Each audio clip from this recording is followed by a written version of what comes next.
What is up, human beings? Spectre here, back again, or not back, but here for the first time with a what if. And today I'm actually going to be doing a redo of What If Asta were the reincarnation of Licht and Tetias' child.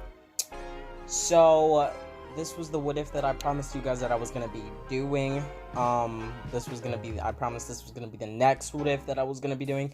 So yeah, here's, the redo for part 1. So yeah, let's get into it.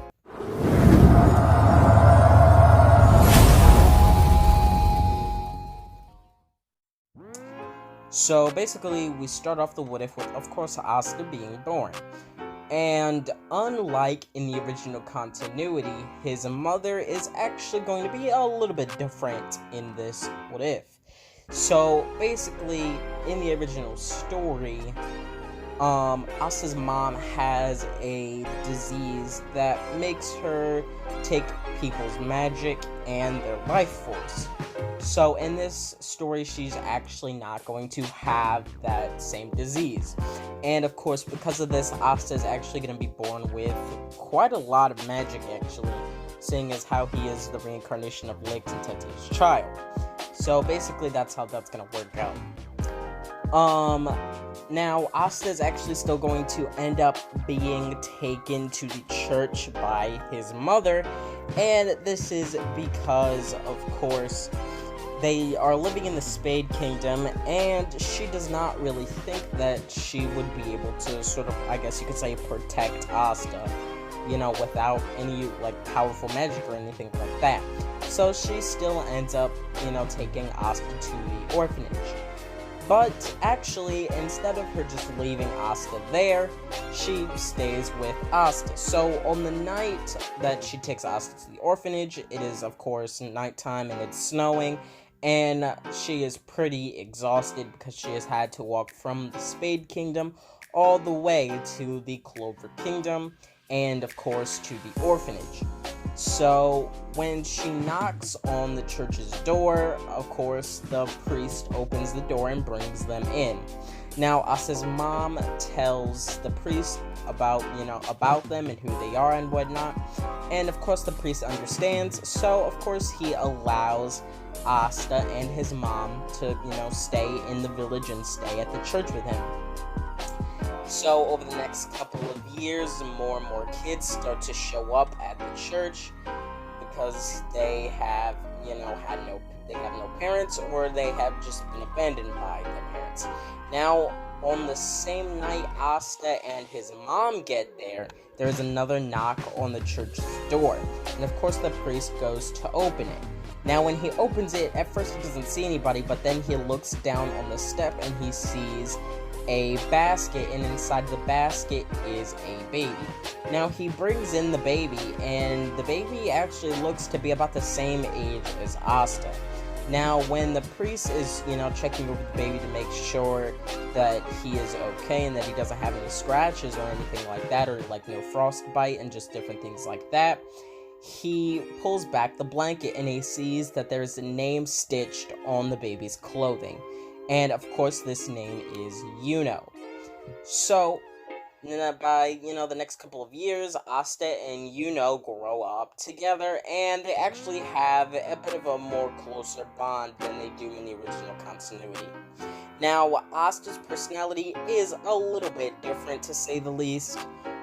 He actually has a combination of Yuno's personality and his own personality in the original continuity. So basically what that means is that he has the sort of, I guess you could say, cool, calm, and collected demeanor of Yuno, but Asta also still makes jokes, and he still has that willpower and the same dream of becoming the Wizard King like he does in the original Black Clover story. So, because of this, the kids at the church and, of course, Yuno look up to Asta a lot more than they did in the original continuity. And, of course, everybody can tell that Asta actually has a lot of magic. It's just that nobody knows what his attribute is. But, of course, they will be finding out quite soon. So, we time skip to the day where the priest has a message to send to the next village, and he decides to give this message to Yuno, and he tells Yuno to, go to the next village to, give it to the leader of that village, and, just different things like that. So, Yuno does this, and a couple of hours later, Asta, starts to get a little worried. He's like, okay, what's wrong? He's been gone for a little while now, it shouldn't take this long. So Asta decides to go to the village himself to find Yuno and just make sure that he's okay. Now, by the time he gets to the next village, it is nighttime and it is snowing again. And also, when he gets there, he sees that Yuno is actually getting beaten up by a man who appears to be drunk. And he can also see that the man has actually stolen Yuno's pendant and that Yuno is just trying to get it back. Asta, seeing this, is of course immediately enraged and just blindly charges in. And easily, he is just absolutely destroyed by the grown man. I mean, come on, Asta's like 4, and this grown man is a grown man, so obviously Asta's not going to stand a single chance. So, this, keeps happening over and over again, and Asta, with the same will he does in the original continuity, of course, he just, can't give up. So, he rises back to his feet, and he actually starts to radiate some of his mana. Now, when the man sees this, at first he's not extremely worried, but then the mana starts to increase more and more and more, and then it soon surpasses even his own max amount of mana. And at this, he starts to get extremely worried and just scared. Cause, I mean, come on, he's a grown man and this kid is only 4 years old and he already has more mana than him. Like, he's extremely worried and scared by this. So instead of, going to fight Asta again, he just decides to run away. Now, as he runs away, Yuno's pendant falls out of his pocket. Asta sees this and stops radiating his mana, even though he wasn't doing it on purpose in the first place, and he picks up Yuno's pendant and gives it to him.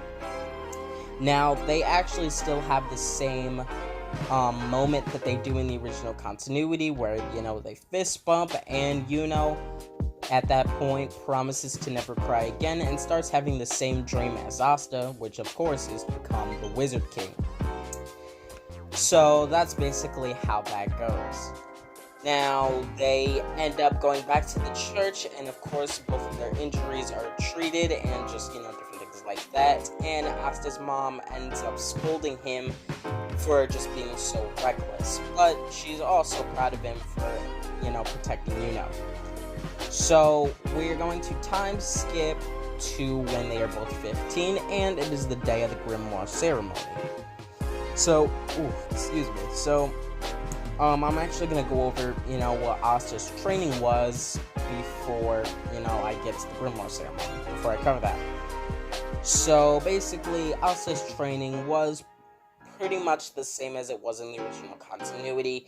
He still trained up his physical body, because in this one, Asta is actually a lot smarter, and he decided that while he doesn't really know what his magical attribute is, it could be something that's not really that strong, so he just decided to also train up his physical body just in case.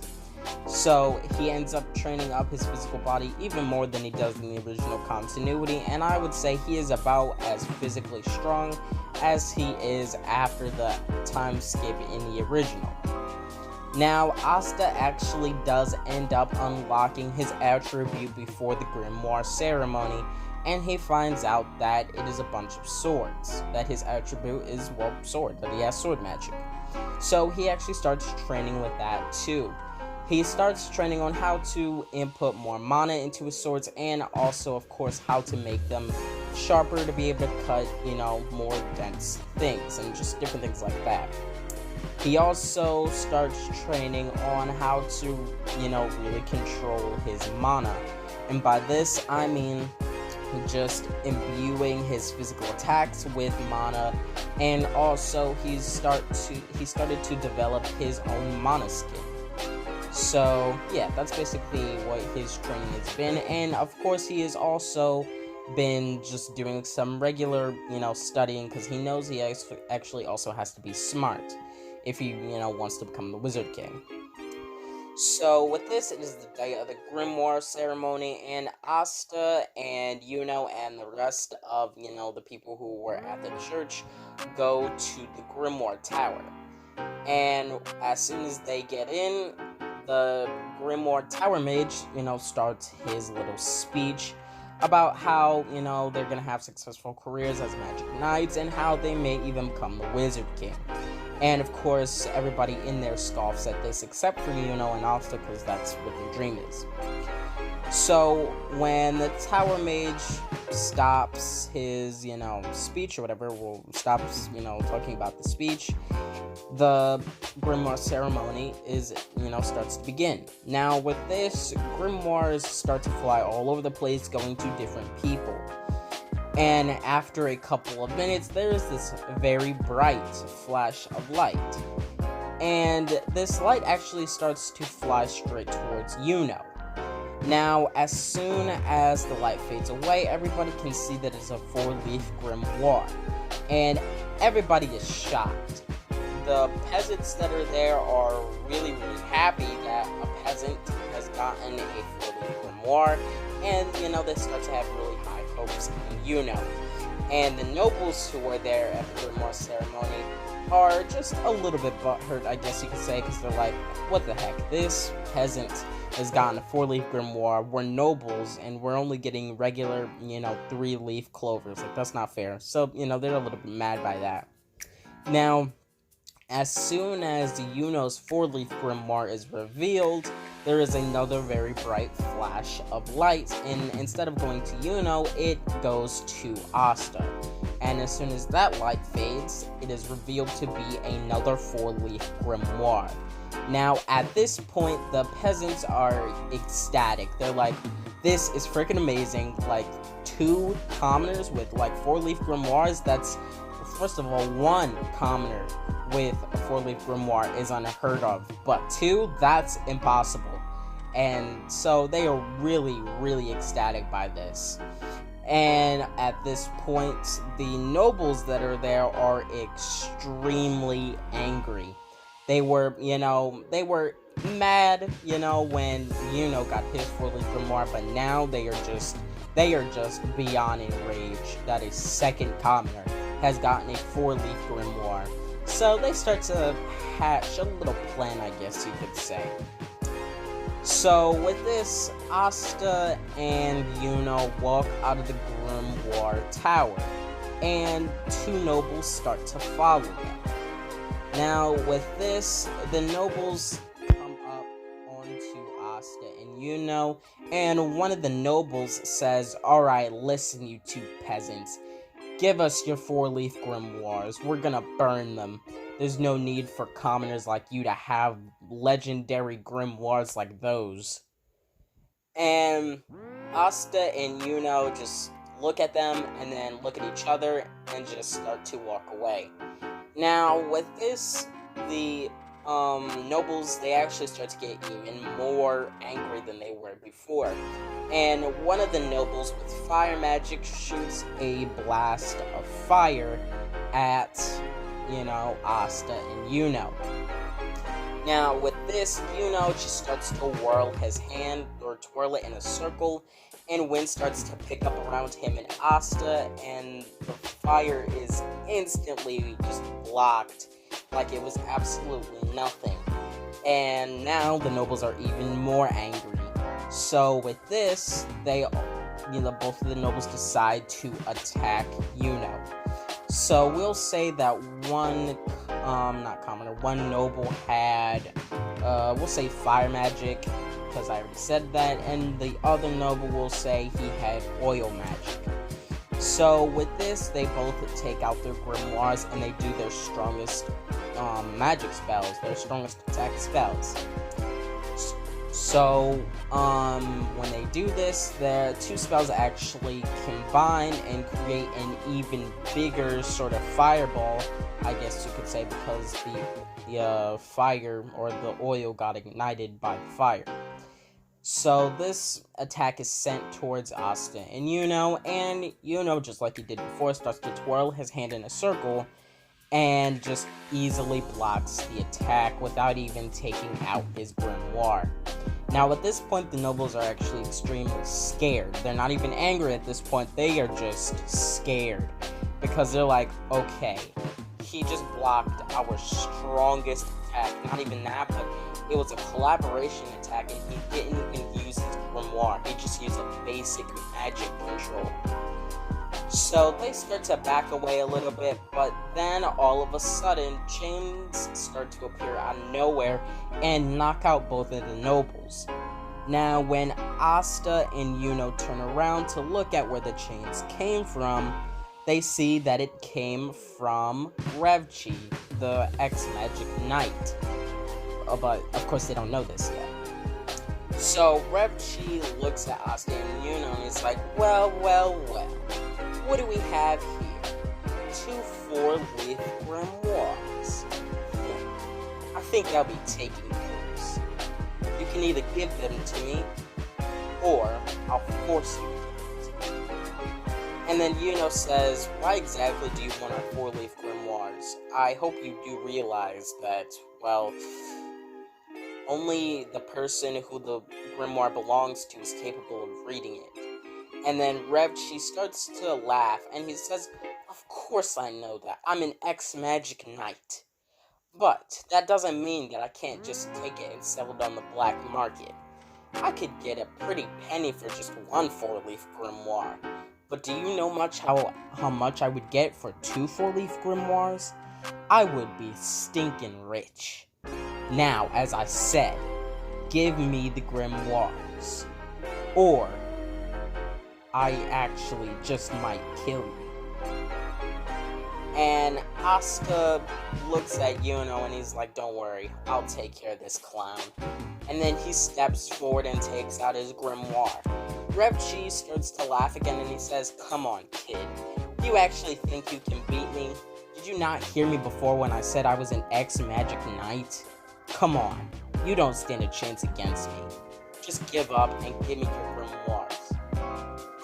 And Asta looks at him and says, yeah, not a chance. I wouldn't deserve to become the Wizard King if I just backed down from a guy like you. So, he of course takes out his grimoire, like I said, and then he says, sword magic. Demon Slayer sword. And the Demon Slayer sword starts to rise out of Asta's grimoire. Now Asta takes the sword and gets into a battle stance, and then Revchi looks at the sword and he says, you know, kid, that's quite the big sword. Are you sure you'll even be able to move with holding that thing? Little does he know, Asta has of course done so much physical training that this sword just feels like Asta's holding a feather. So, Revchi takes out his grimoire and says, fine, you asked for it. Chain magic. Barrage of chains. And then he sends a barrage of chains towards Asta. Now, Asta, not really having much sword training, is actually still able to cut through all of Revchi's chains. And as soon as he does that, all of the chains are immediately dispersed and destroyed. Now, Revchi, he starts to stumble back a little bit, and he's like, what the hell? What happened to my chains? What's up with this kid? And then he's like, wait, no, I'm fine. That was just a fluke. And then he says, come on, Revchi, you got this. And then he says, chain magic, barrage of chains. And then he sends another barrage of chains towards Asta. Now this time, instead of Asta just staying in one place, he actually starts to run towards the chains, and he cuts through every single one of them. And as soon as he gets right up on Revchi, he immediately slams the Demon Slayer sword right into Revchi's shoulder. Now this does create a deep gash in Revchi's shoulder, but it doesn't really cut through because the Demon Slayer sword is extremely blunt. But, that's not really the point, you know, because it can nullify magic, so it doesn't really matter. So, as soon as Asta slams the Demon Slayer's sword into Revchi just gets smashed into the ground. Sorry, guys. Whew. Okay, sorry about that. I had to pause the video. I'll try to edit that out, but if I can't, my bad. My mom called me and I had to go do something real quick. So, hopefully that doesn't happen again. Now, I think I was at the part where Asta was fighting Revchi. So yeah.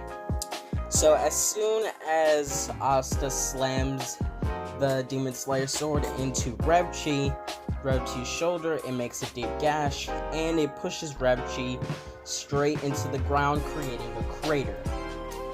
And not only that, but all of Revchi's magic is immediately nullified as well. And of course he is knocked out with this blow. Now, you know, he looks at Asta and he's like, I'm not surprised. But just because you were able to do that doesn't mean you're stronger than me, just so you know. And then Asta turns to Yuno and he smiles and he's like, hey, come on, Yuno. Why do you have to turn everything into a competition? And then Yuno says, you're my rival, Asta. I'm not going to let you become the Wizard King before me. And then Asta's like, well, you know, I see where you're coming from, Yuno.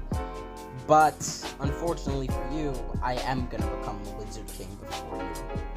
And then, Yuno walks towards Asta and he's like, yeah, right. And then they proceed to have the same moment that they do in the original with the fist bump. And they say, we'll see who becomes the Wizard King.